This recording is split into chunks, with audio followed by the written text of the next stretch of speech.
कोणत्याही प्रकारची गुंडागर्दीत नको, कोणताही अतिरेक नको, आपल्याला पारदर्शक कारभार करणारी नगरपालिका हवी असे सांगत राज्याचे मुख्यमंत्री देवेंद्र फडणवीस यांनी नाव न घेता शिवसेनेवर निशाणा साधला।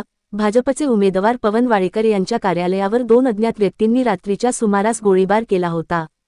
या पार्श्वभूमीवर देवेंद्र फडणवीस यांची आज अंबरनाथमध्ये जाहीर सभा होती, त्यामुळे देवेंद्र फडणवीस हे या विषयावर काय बोलणार याकडे सर्वांचं लक्ष लागलं होतं। या निवडणुकीत कोणावर टीका करायला आलो नाहीये मी, तू मै करायला आलो नाही। ज्यांना तू मै करावे लागते त्यांना विकासाचा अजेंडा नसतो असेही फडणवीस पुढे म्हणाले। या भाषणात विकासाच्या अनेक मुद्द्यांवर फडणवीस यांनी भाष्य केलं। मुख्य संपादक संजय भाऊ वाघोदे, युगांधर, महाराष्ट्र न्यूज, अंबरनाथ। ऐतिहासिक अंबरनाथ शहराची ओळख म्हणजेच आपलं अंबरनाथचं ऐतिहासिक प्राचीन शिवमंदिर।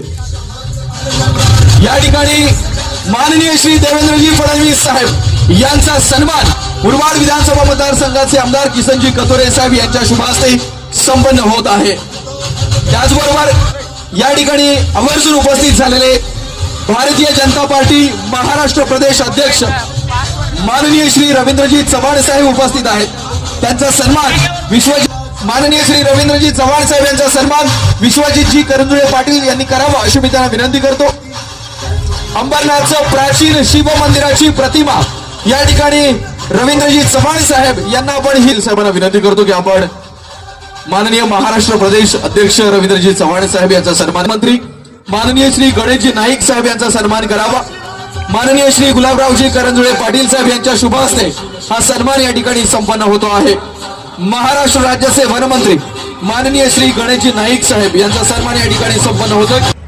आपल्या सर्वांशी आणि या माझ्या अंबरनाथ मध्ये असतील ही जबाबदारी मी तुमच्यावर देतोय। आणि म्हणून बंधू भगिनींनो, माझी तुम्हाला एवढीच विनंती आहे, पारदर्शी कारभार आणायचा आहे।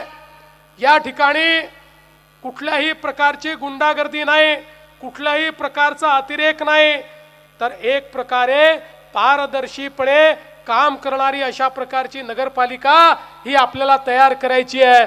आणि म्हणून मी तुम्हाला विनंती करण्याकरता आलो आहे की आपल्याला 20 तारखेला फार विचार करायचा नाही आहे। 20 तारखेला कमळाचं